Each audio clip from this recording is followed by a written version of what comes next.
Oi, gente, tudo bem?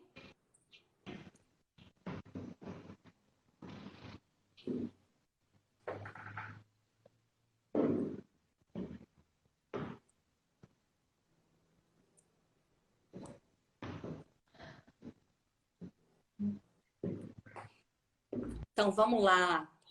Todo mundo já está entrando. Sejam bem-vindos.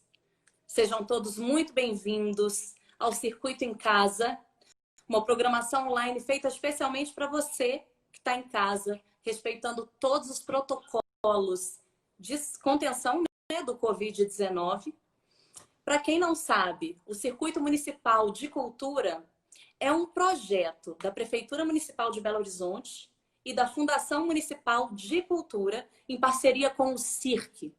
Meu nome é Gê, eu sou cantriz, compositora, contadora de histórias, assistente social e durante alguns anos desenvolvi diversos trabalhos junto ao movimento antimanicomial. E estou aqui para apresentar essa live que abordará os temas do sofrimento mental e da arte. Participaram da live a atriz, jornalista e gestora cultural Ana Guzmão, que representará trechos do espetáculo Os Olhos Moles de Pagu. E em seguida vai ter um bate-papo com Juliana Mota, psicanalista, membro da Escola Brasileira de Psicanálise, Seção Minas, e coordenadora da residência Multi Saúde Mental da FEMIG. A live está sendo transmitida pelo YouTube da Fundação Municipal de Cultura, Facebook e Instagram do Circuito Municipal de Cultura. Então, para vocês, boa live. E se puderem, e sempre que puderem, fiquem em casa.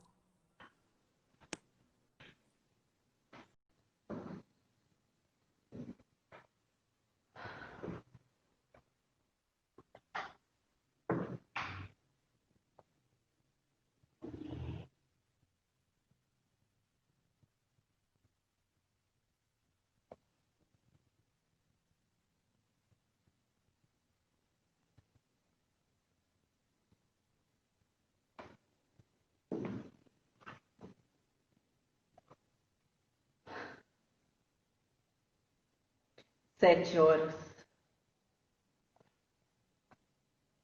Difícil. Ainda não sei o que digo nem como digo. Porque uma coisa é sol entre martinéis, arranha-céus e pó. Outra é uma mulher, presa nesse caleidoscópio de ponteiros e números que é o teatro. Ainda nasce em mim a dúvida, a pergunta, a inquisição. Mas não se enganem. Eu não sou uma mulher fácil. Eu não sou uma mulher de ninhos e vinhos. Eu sou de massas, vocativos supremos, derramamentos. Minhas lágrimas são de aço e meu sangue tem enxofre. E como o amor é uma coisa que vem antes do antes existir, eu quero falar da procura. Sim, porque eu pensava na época da inocência que o amor era uma coisa que se poderia apalpar, administrar, incluir, eclodir. Mas não. Ele é como ele é. O Deus amor vem antes do próprio nome, antes do entendimento. Se deixa caber dentro de várias suposições de sentimento. Por isso eu estou ainda à procura desse Deus. Entre vossas retinas eu procuro caminhos, pedras, solares de absinto e mel, enganando o segundo, desfolhando os minutos, seduzindo as horas para que eu sobreviva a esse caos chamado vida. Estou aqui, nua, diante de vós que me vê.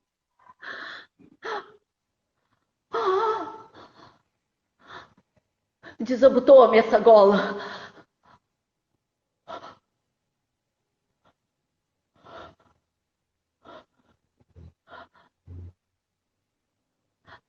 Percebem? Só o que não para de doer permanece na memória. Não, eu não quero falar sobre morte. ou mortes. Eu quero falar sobre a vida, o incauto caminho do nada. É certo que há nuvens de pó, mas sobre o lusco-fusco se consegue firmar o retinto dos olhos. Pequenos sítios de prazeres, zarpando de algum porto de pedra. E a vida mora exatamente aí, na rota dos segundos, no átimo do susto.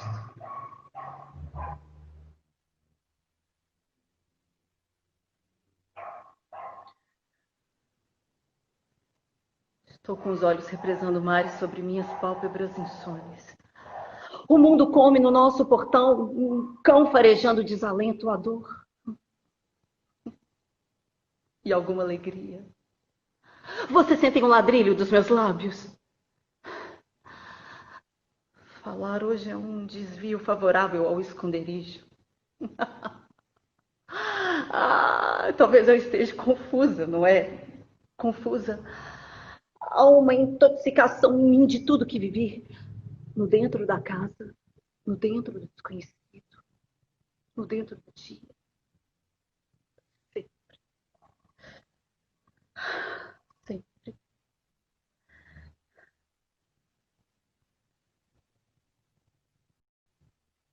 No, no opaco da minha infância, eu procurava a bondade, a beleza. Talvez porque eu me sentisse uma marginal, uma marginal dos conceitos estabelecidos.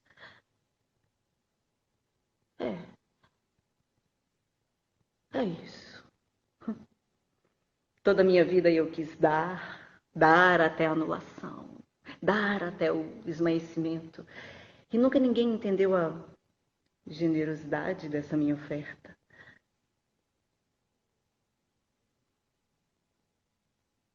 O silêncio das zonas sensitivas.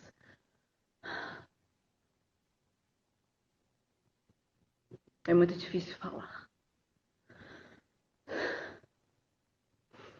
Agora, eu vou dar para vocês o puro, o intocável, as minhas taras, os meus contágios, os meus micróbios. Pois bem, entreguei meu corpo aos 12 anos, incompletos. Eu sabia que o que eu fazia ali não era uma coisa plausível para uma criança que tinha a idade que eu tinha, não. Com certeza não era desejo, era necessidade. E necessidade nada tem a ver com a entrega, nem com as dijeções do corpo.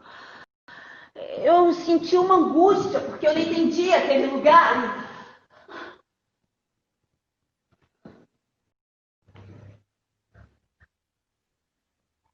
Eu lembro que eu me achava uma menina boa. Boa. Mas todos me achavam ruim. As mães não gostavam que eu brincasse com as suas crianças. Acreditem. Acreditem. Só permitiam que as minhas irmãs brincassem. Uma vez eu fui expulsa da casa de uma delas. Eu nunca consegui enxergar a minha perversidade. Eu nunca consegui enxergar a minha perversidade. Tinham me formatado assim, pregada em paredes estranhas. Como eu falo em um dos meus poemas. Eu andava tão sozinha.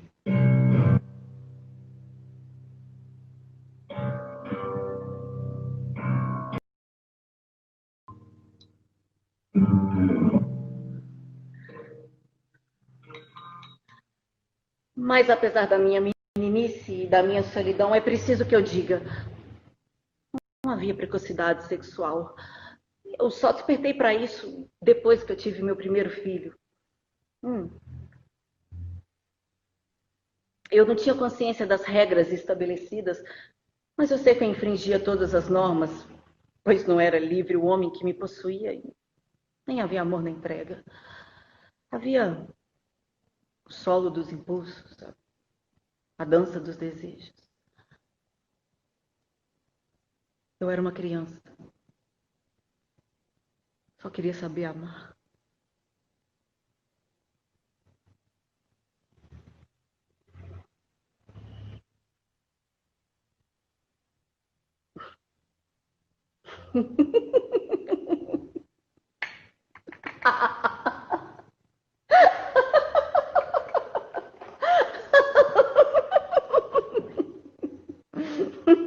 Hum.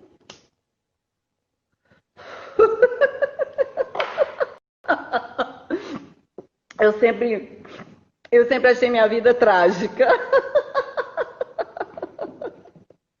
Absurdamente trágica.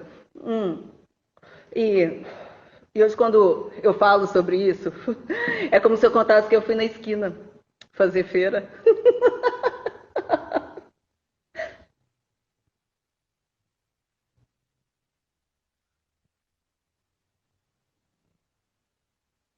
Eu fiquei grávida e quis falar ao homem, pai da criança. Antes de dizer palavra, ele sorriu. Pati, parto hoje para os Estados Unidos.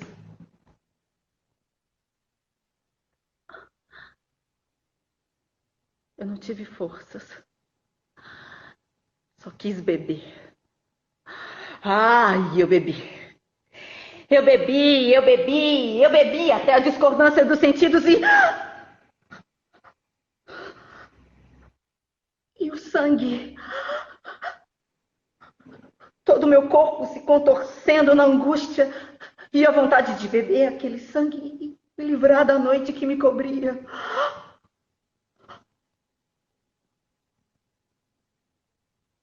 Aborto. Uma noite sem fim.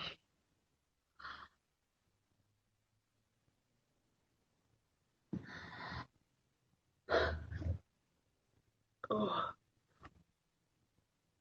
O, o, o meu pai, ele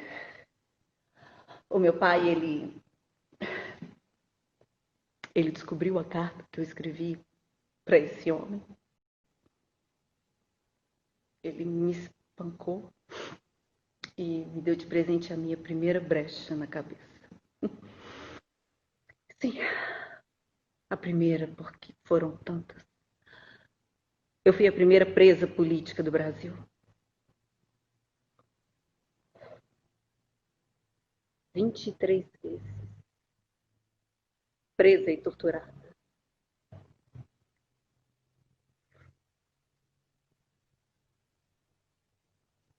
Tudo é tão cretino.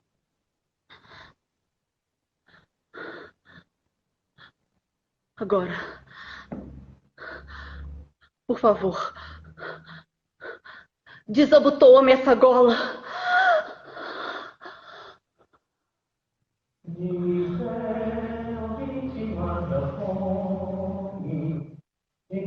Foi uma tarde clara que meu pai, Geraldo Galvão Ferraz, me deu essa carta, escrita com flor e amor por minha mãe, Patrícia Herman Galvão, que morreu de câncer aos 52 anos, sofrida, cheia de cicatrizes, mas capaz de sofrer. Desabotou-me essa gola, foi a última frase dita por ela, antes de desatar o nó com a vida.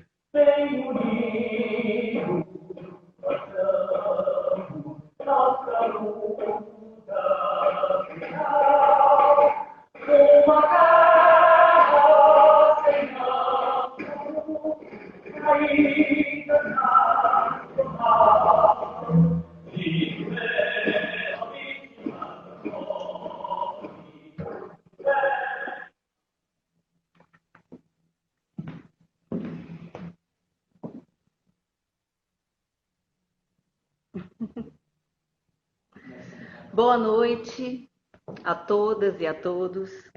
Queria agradecer a presença de todo mundo que está aqui. Dizer que esse é um trecho do espetáculo Os Olhos Moles de Fagu, que tem texto, direção, figurino, cenário e iluminação do Calu Araújo. E a gente fez só um pedacinho muito pequeno, e esse é um espetáculo que a gente vai fazer ainda pelo Fundo Municipal de Cultura, no Centro de Convivência da Política de Saúde Mental. Serão 9 apresentações, estão todos convidados para ir lá participar com a gente. Vai ser um prazer receber todo mundo lá. E agora eu queria convidar a Juliana Mota, que é psicanalista, que é uma pessoa super envolvida com arte, para poder debater com a gente, né? Falar um pouco sobre a PAGU, sobre a luta antimanicomial. Vou esperar ela me fazer o convite, que ela ainda não apareceu. Vou só pegar uma cadeira que eu vou sentar. Obrigada. Calou, apareceu.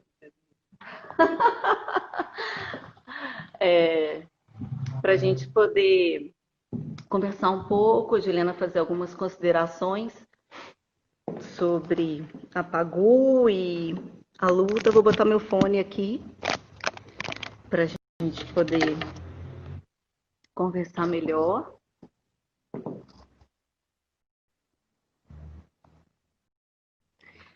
Se Juliana puder aparecer, eu não sei onde ela está. Fica, às vezes, um pouco estranho, né? Porque a gente não tem muito fim, mas estamos todos experimentando essas novas linguagens, esses novos formatos nesses tempos de pandemia. Também queria destacar que a gente está aqui na Escola Entreato, no bairro Jaraguá. A escola está fechada, né? Nós estamos cumprindo que emprestou o espaço para a gente poder fazer essa live de uma forma um pouquinho mais teatral, né? Porque a ideia é realmente colocar o teatro dentro dessa linguagem. Será que eu consigo chamar, então, a Juliana? Porque ela ainda não apareceu aqui. Ô, Ju, cadê você? Juliana Mota Meirelles. Eu vou fazer, então, vou adicionar ela.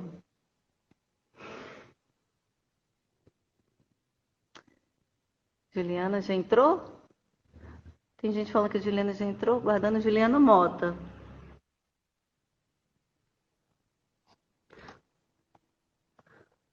Gente, aqui falar uma coisa também. Como a gente não tem alguém para ler aqui os comentários do chat, a gente vai ficar, infelizmente, meio sem ler. Ei, Ju, entrou, que bom.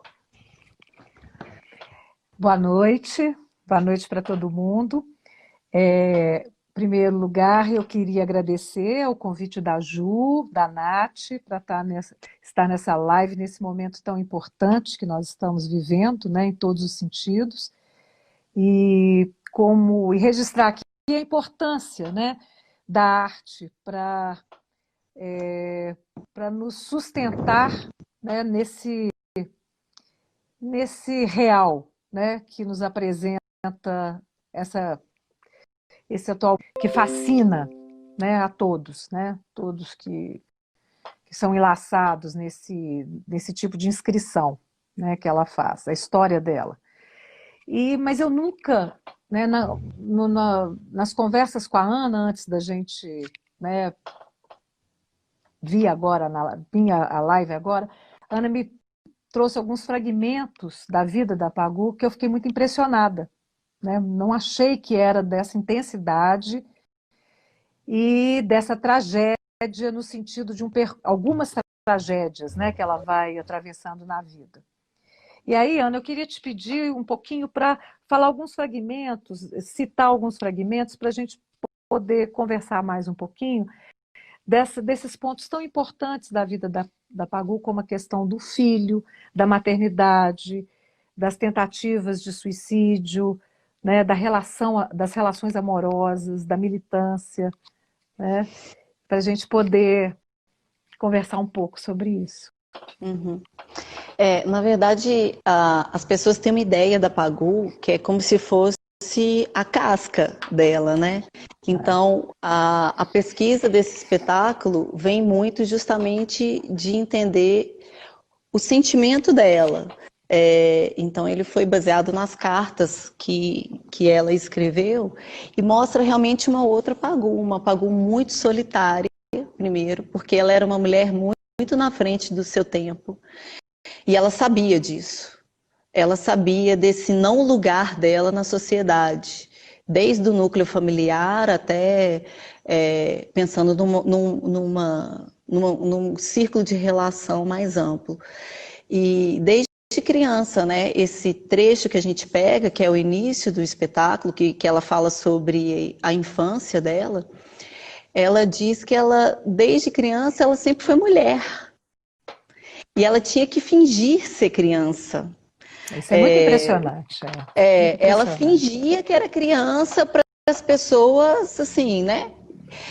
Para as pessoas acreditarem que, porque ela sempre foi uma mulher num corpo pequeno. E isso eu acho que, assim, e mesmo depois na maturidade, ela sempre foi uma pessoa com uma consciência crítica, uma autoconsciência crítica muito grande.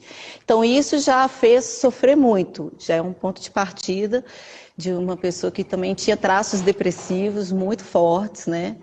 Uma das tentativas de suicídio dela foi quando ela se jogou no rio e ela estava grávida. E ela se joga no rio. E você vê que eu estava outro dia assistindo uma aula na psicologia e na medicina, na Faculdade de Ciências Médicas, e achei muito interessante, eu fiquei pensando na Pagu, porque a psicanalista estava dizendo que as mulheres tentam se matar mais do que os homens, só que os homens têm mais sucesso, digamos assim, que os métodos masculinos são mais brutos. E os métodos da Pagu eram muito brutos, assim, ela, numa das tentativas, ela deu um tiro na cabeça e outro no peito, né, e não morreu nessa outra tentativa. Ela, né, teve essa relação que você fala da questão da maternidade, eu acho que é extremamente interessante também, porque ela tinha um conflito entre o lugar social de ser mãe, de entrega absoluta, de renúncia de tudo, e a vontade dela de ter liberdade, a vontade dela de viver as coisas, né? E então ela, quando o Rudá tinha 2 anos, que é o filho dela com o Oswald de Andrade, ela viaja, ela abandona o filho ainda no seio.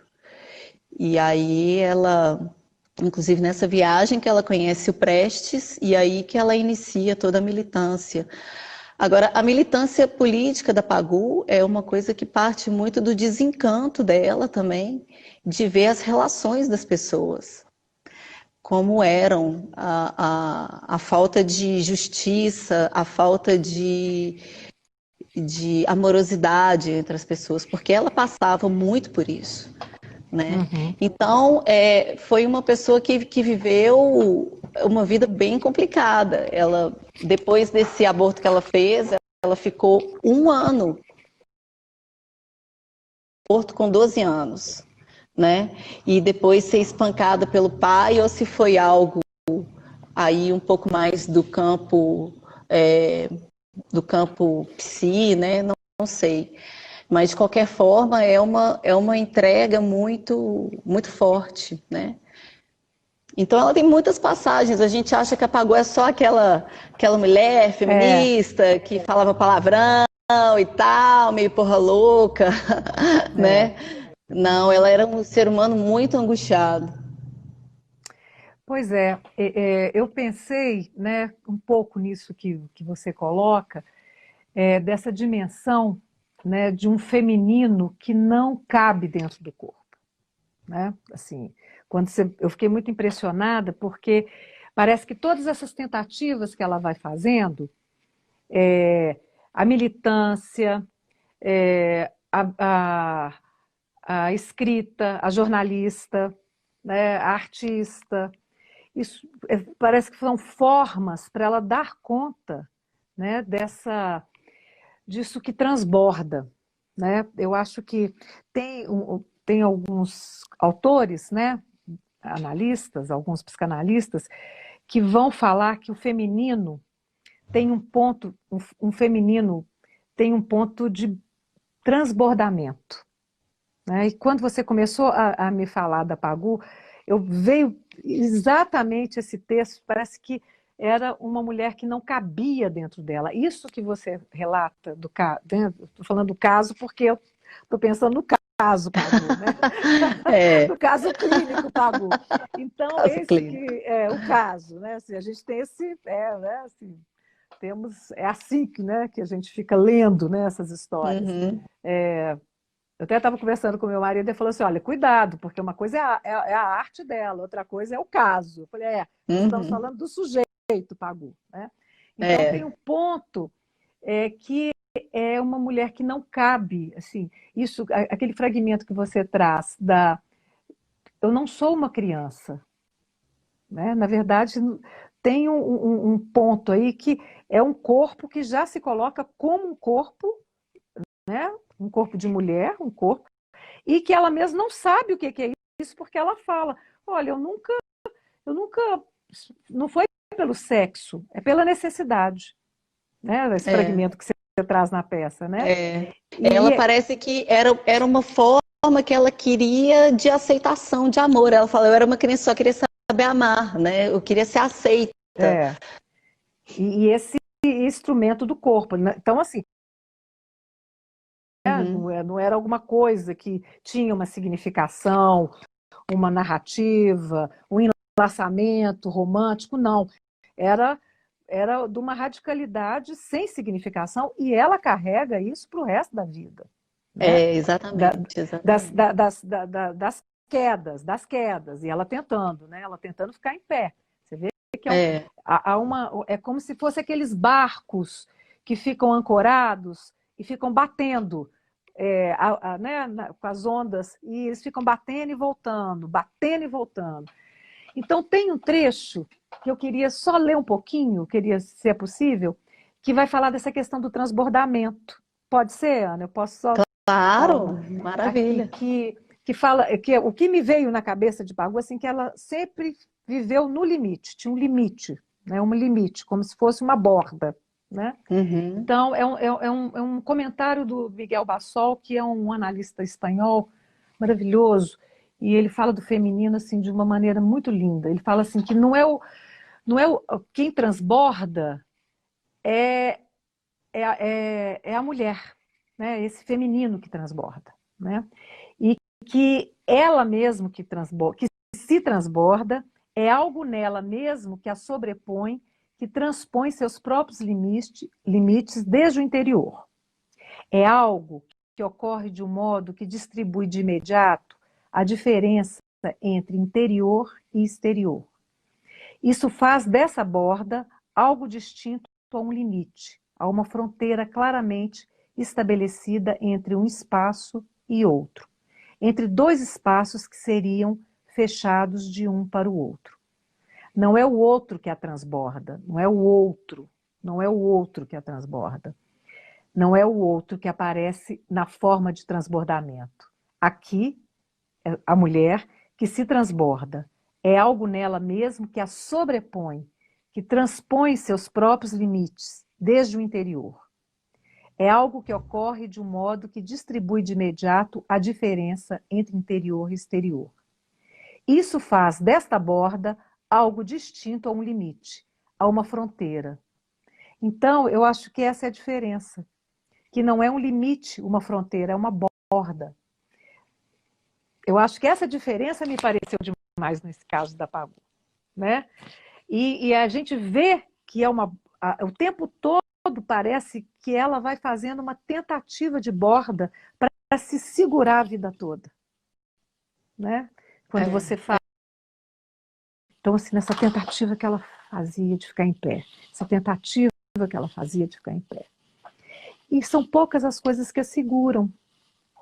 Você vê que a maternidade não segura ela, é, né? é. Não Ela tinha faz. conflito, né?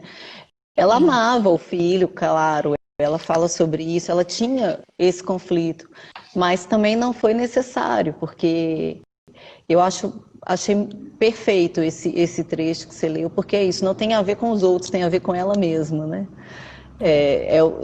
Essa vontade, essa amarra de ter que caber naquele lugar, sendo que você sabe que você é muito maior do que aquilo tudo. Então o conflito está nisso, né? Então, assim, é claro que ela amava o filho, mas só aquele amor não bastava para ela, né? Ela era mãe, mas ela não era só mãe. Ela tinha uma série de outras coisas que ela também era. Pois é, eu acho que é exatamente nesse ponto que a gente pensa na questão porque o Freud vai colocar que um dos caminhos do feminino é a maternidade. Mas no caso dela, a maternidade não faz esse caminho, né? Tinha algo para além desse caminho. Eu acho que esse é um ponto. Acho que o outro ponto também que eu acho muito importante é a questão de como ela é violenta com ela, né? No sentido do corpo, né? Assim, ela não... E eu acho que é essa borda que o Bassol fala, que ela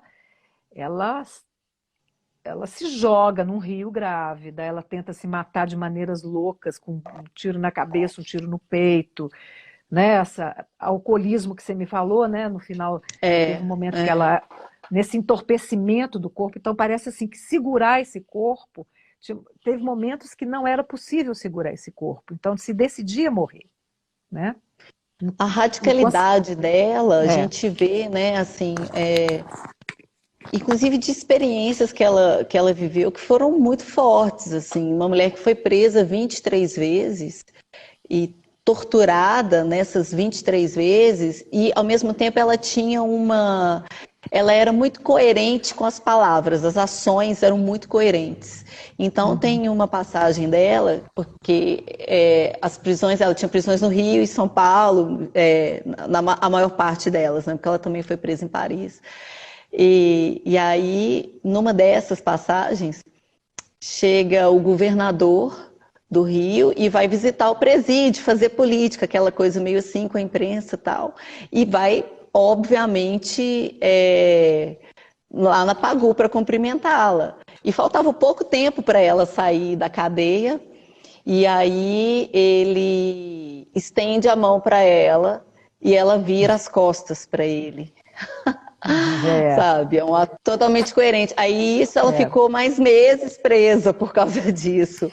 Mas você vê que é uma mulher que tinha realmente uma ação muito ligada ao discurso dela, né?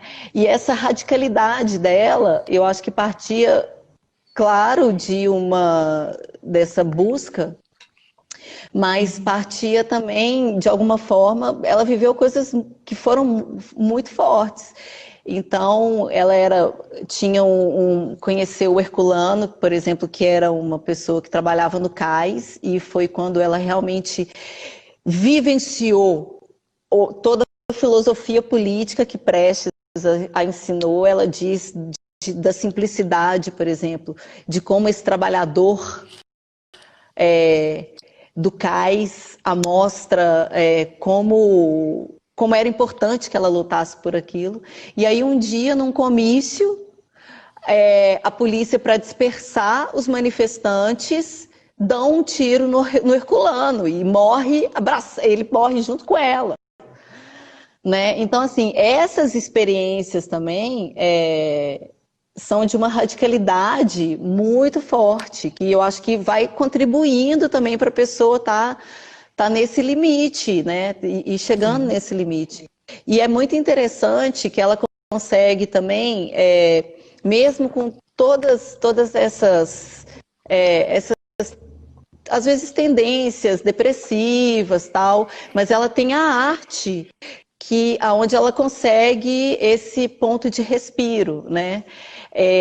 Ela termina a vida dela no teatro e ela foi quase que uma militante do teatro amador em Santos e assim, ajudou várias pessoas, Plínio Marcos, sabe? Gente muito legal, sim, que ela estava sempre lá no meio dos atores. Eu acho isso muito interessante, que é quando ela busca quase que uma outra vida, né? Ela vai para a representação, ela escreveu tanto, desenhava, mas no final essa escolha dela pelo teatro, eu acho muito interessante isso, Muito, essa muito. descoberta dela no É, final. é. Eu acho que tem exatamente esse ponto, assim, que eu acho que a escrita não segurou, a maternidade não segurou, mas uma criação de personagens, de representação para fazer uma certa distância com esse corpo que eu acho que segurou, né? É, é, Nessa tentativa, nesse é, barco que está batendo para ver onde é que ancora, né? é. E eu concordo com você que era uma mulher que não, assim, eu vou colocar um ponto assim, uma mulher enlouquecida, porque ela oferece o corpo, ela não tinha problemas da dor, de se expor, de se tentar, né? Você vê que são tentativas violentas contra o próprio corpo, assim, de ser torturada 23 vezes, de ser barbaramente torturada, né? Então, quer dizer, era um corpo que não tinha tinha um acesso a esse corpo. Eu acho que ela tinha alguma coisa que ela tinha um acesso mais fácil. Essa proteção que nós temos em relação ao corpo, o medo da dor, o medo da morte, isso tudo que nós vamos construindo, né, como formas de estar na cultura, ela era mais, esse acesso dela era mais, e era alguma coisa para se pensar, né, o que ela fazia com isso, né? Então, assim, ela Sim. sabia que quando ela fizesse politicamente, ela vira as costas para esse figurão, ela ia sofrer consequências, né, que poderia ser mais tortura, ou sei lá, apanhar, não sei. Ou seja, ela, Uhum. eu acho que era tentativa por um outro viés de ficar viva também, né? Sim, sim. E um ponto assim, né? Mas eu acho que tinha um perigo também, porque eu acho que a gente não pode romantizar isso também, né, do ponto de vista, porque tinha um, um flerte com a morte o tempo todo, né? Assim, alguma coisa mortífera também, né? Assim, que o mortífero era um recurso que ela tinha também, né? Ela era muito triste, né? Ela foi É, uma pessoa muito triste, assim, muito depressiva, é. né? E a gente sabe que a Tem, depressão, ela, ela tem é, uma foto dela, é, Ju, que é muito impressionante, que quem quiser pode procurar depois, é só escrever Pagu Foto Dops, que é uma das fotos quando ela está saindo de uma das prisões dela. E é assim, é porque quando a Pagu era mais nova, ela era muito bonita, né? Hal Bopp, que escreveu o Coco de Pagu, né? Ai, Pagu, como é bom de ver e tal. Ela foi a uhum, musa do modernismo, né? foi, Então, assim, o povo apaixonou com ela. O Oswald largou a Tarsila para ficar com ela.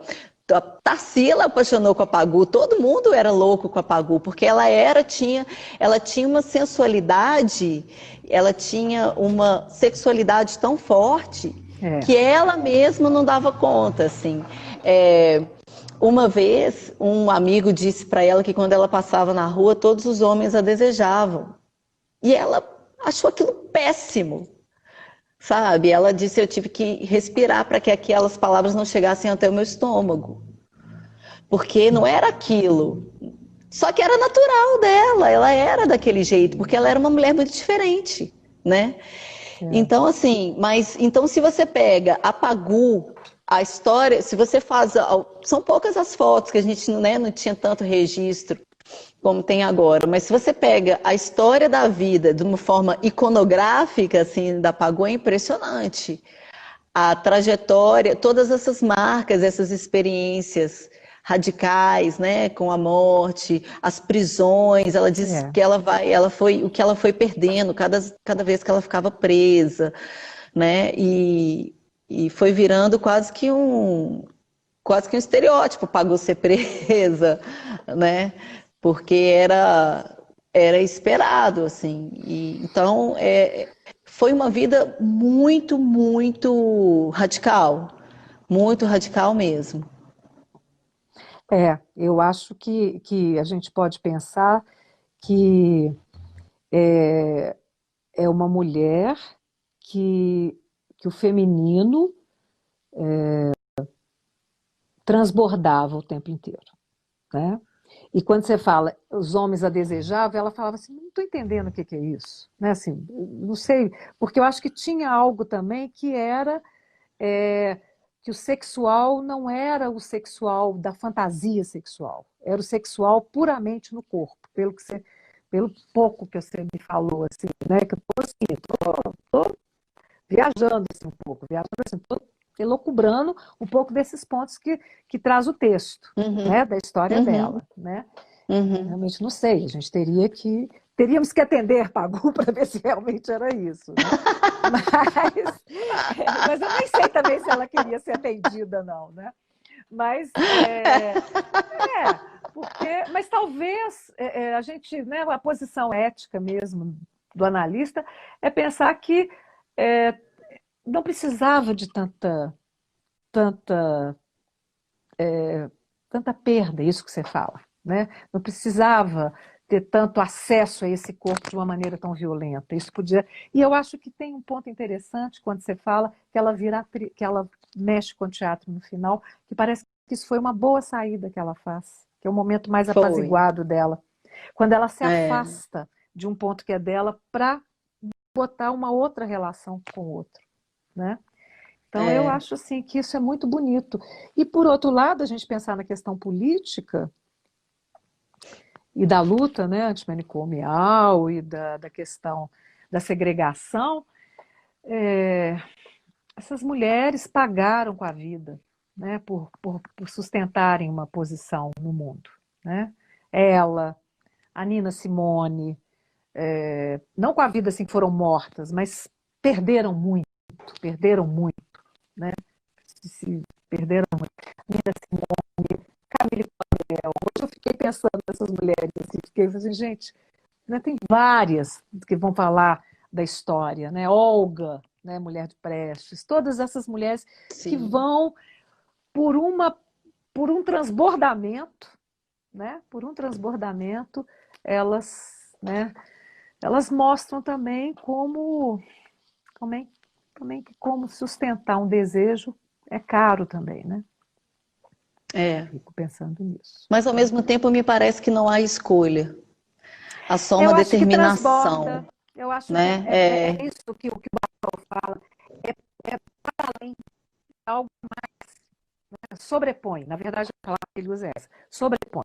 Então, o sujeito não tem assim, é bobagem isso que eu estou falando, achar que a psicanálise é da gente, não, não é isso não. Eu acho que tem isso, que é um imperativo que sobrepõe Uhum. ao sujeito, assim, ela tinha que seguir isso mesmo, eu não conseguia ser de outro jeito, né? Acho que é um pouco por aí. Né? E eu acho muito, muito proveitoso a gente fazer esse tipo de discussão sobre uma personagem que tem uma leitura né, que eu repito, muitas vezes tão superficial, Sim. até porque é claro que vários, digamos assim, não só os partidos, mas várias instituições também vivem de mitos, né? E Pagu virou um mito, virou quase que um ícone de um pedaço da esquerda, né? E a Pagu, ela fez uma crítica muito grande ao próprio comunismo, né? É, ela viajou para a Rússia, ela foi à Rússia ver o sonho dela. E quando ela Uhum. chegou na Rússia, ela viu a fome e a miséria das crianças. Então, aquilo a abalou demais, porque ela pensou que ela fosse chegar no lugar que ela imaginava, né? Então, eu acho muito interessante porque ela faz uma crítica muito grande ao É, comunismo, a essas ideias todas que ela sempre defendeu. E aí, em função de ser criado esse mito, muitas vezes as pessoas não dizem isso sobre essa crítica, né? que ela realizou. Então, no espetáculo, por exemplo, a gente coloca isso. Aí vem, militantes falam, mas parece que ela criticou. Sim, ela criticou. Mesma coisa que ela mais amava, assim, né? Gente, a gente não pode filosofia falar, não. política, isso tudo. Essa coisa que é esquerda, a gente não pode criticar nada da esquerda. Eu estou muito tranquila nisso, porque eu sou de esquerda, então eu posso, não posso falar Sim, nada. eu também. Também vem, né? E eu acho que é tão segregado, mas eu não acho nem que é de esquerda, eu acho que tem uma coisa, um ponto da segregação. Agora eu estou saindo da esfera do discurso analítico, mas da segregação das mulheres também.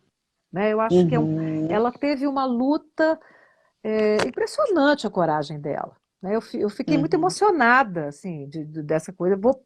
Eu queria depois pegar essa carta, Arrudá, né, que ela faz para o filho, porque eu acho que é isso que você coloca. Foi o jeito que ela deu para ser mãe, foi escrevendo para o filho, para explicar tudo o que aconteceu. Né? Ela vai escrevendo para falar, né, o que aconteceu, né, com ela. Né, com ela. Né? Assim. E talvez seja Até isso porque mesmo que uma mãe consiga. O próprio Oswald, o Oswald também, ele meio que tomou, sabe? Quando ele viu que ela estava indo, ele pegou o Rudá e falou, não, pode ir, sabe? Teve vai nessa. Então ela fala um pouco disso também, porque ela imaginava que pudesse viver um amor com ele, né? Ter ali uma família, ela teve esse desejo de ter isso com ele e imaginou que pudesse ter. Só que ele não estava muito afim, não. Ele estava mais afim de experimentar coisas, né? De ter casos. Ele era bem danadinho, assim. E aí, quando ela viu aquilo tudo, ela foi se desencantando, né? E foi também buscando os seus caminhos. Pois é, e agora, mas é interessante, né, Ana, que a gente tem que notar que a maternidade não segurou, né? Não foi suficiente. Não segurou. Não, né? não. Então, e aí eu acho que tem outro ponto também, dessa questão da maternidade, que é uma cobrança absurda com as mulheres isso, e que hoje a gente encontra mulheres, eu vejo isso lá no hospital, vejo isso no meu consultório, das mulheres se perguntando de por que o ideal da maternidade tem que ser cumprido em todas as esferas. E quando se sai dele, é um preço horroroso que essas mulheres sofrem, culturalmente. E eu acho que essa é uma discussão que a gente tem que fazer com coragem, né? Assim, de mulheres que pegam os filhos e falam, eu não dou conta, estou entregando. Né? Sim. Porque essa maternidade não as faz, não faz limite, não faz fronteira, como diz o Bassol, né? Não faz fronteira o suficiente para segurar essas mulheres. Então, acho que ela faz isso também. Né? E tenta ser mãe do jeito que ela conseguiu. É lindo isso, as cartas ao filho. Foi a maternidade que foi possível, né, para ela, né? E é de uma coragem isso, né, Ju? Eu acho extremamente corajosa, porque quantas mulheres também não queriam, né, viver outras coisas, fazer outras coisas, mas não. A culpa, né, isso tudo assim, elas... E a Pagu disse, não dou conta. E ela vai. Sobrepõe. É isso que a gente está falando. Sobrepõe a ela. Isso que vem, transborda, né? Sobrepõe. E eu penso que é exatamente isso. Quando a gente fala da prisão, nós temos outras instituições muito equivalentes, que são os manicômios, né? Se não fosse na prisão, e como a gente tem Luiz Del Fuego, que morou aqui em Belo Horizonte, né? Aquela artista, né? Que foi internada no Raul. Tem o prontuário dela lá no hospital, que a família internou ela no Raul Soares, nos anos 30. Né? Internou porque ela era isso, ela queria ser uma artista, ela queria ser uma bailarina, né? E nasceu numa província como era Belo Horizonte, né? E foi internada, porque o comportamento dela era inadmissível. Tanto é que ela foi embora para o Rio e lá ela, né, fez aí a vida dela. Mas eu acho que tem essas instituições que, em um certo momento, elas acolheram essas mulheres como loucas, né? Ou então como subversivas, e aí vai, né? Assim, como papel de segregação, né? Que a gente pode pensar, né, nesse sentido. Uma vez, eu sempre fico pensando nisso, e uma vez eu até perguntei para Ana Marta Loboski, que eu já tinha escutado de um psiquiatra que as mulheres são muito mais loucas do que os homens. E aí perguntei para ela o que ela achava sobre isso. E aí, enfim, queria te fazer essa mesma pergunta. Você acha que as mulheres são muito mais loucas do que os homens? Eu acho que isso não é possível medir, né? Porque eu acho que a gente pode, não é uma questão de gênero, né? Eu acho que a loucura, ela é tão democrática como a praia, né? Ela é tão democrática como a praia. Então, acho que a gente não pode medir que as mulheres são mais loucas. As mulheres, elas experimentam eu penso que o feminino e o feminino, né, para nós analistas lacanianos, ele é localizado tanto no homem como na mulher. Então, é o acesso a esse feminino que possibilita essa liberdade, né, esse encontro com isso que não tem barra, né?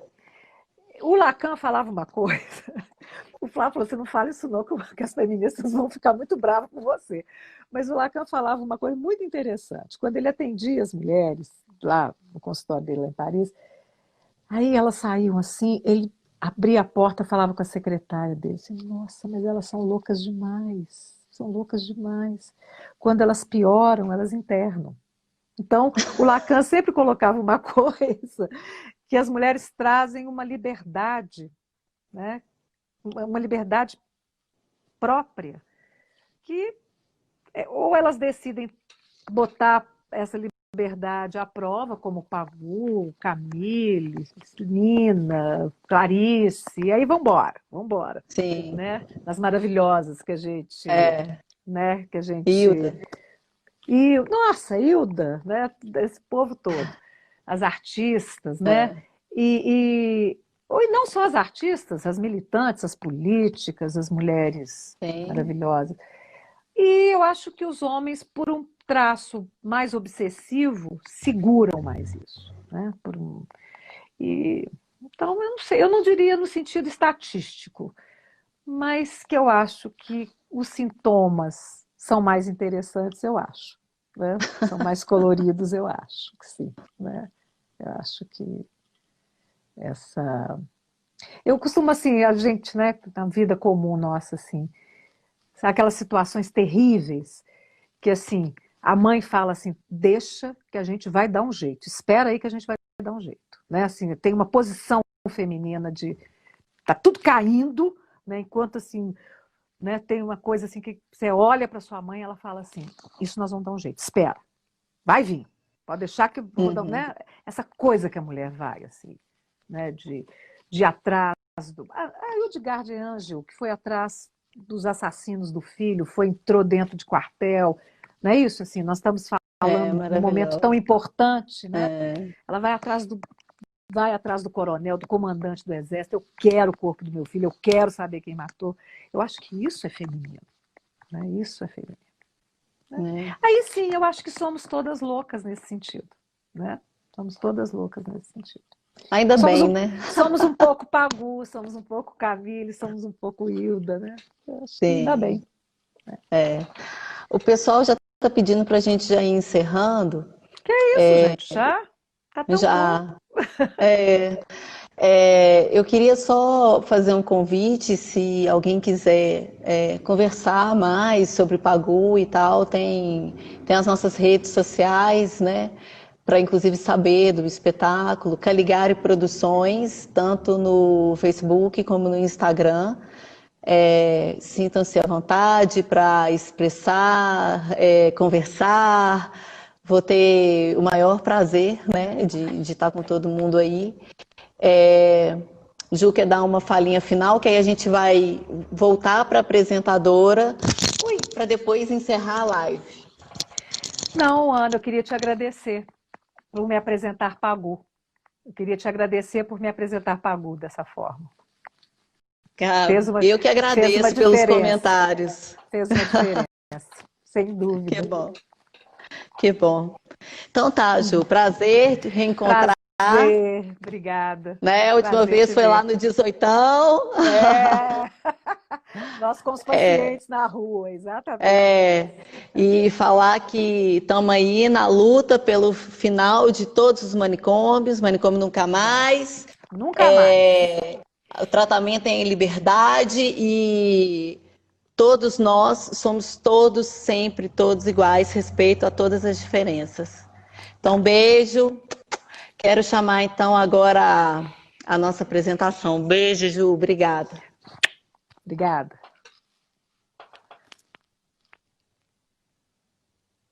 Nossa apresentação, não, nossa apresentadora, né, gente?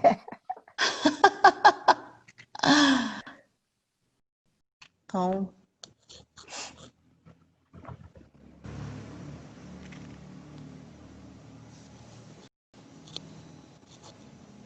ela está entrando agora. Ana, que maravilha, que lindo. Ana, Juliana, muito obrigada, gente. Que noite. Eu, como trabalhadora do serviço de saúde mental também, né? Trabalhei muitos anos no centro de convivência junto com os usuários, muitos de Qual centro? No Qual centro centro? César Campos. Ah, no César Campos.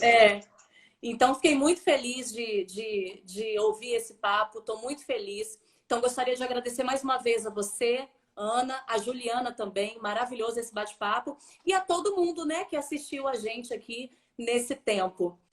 Teatro, saúde mental, arte, viva a cultura, viva a liberdade. E viva as histórias, Sempre, né? sempre. A leitura dramatúrgica, gente, que vocês acabaram de assistir, ela foi realizada como contrapartida de um projeto, né, de lei chamado Os Olhos Moles de Pagu, número 1260.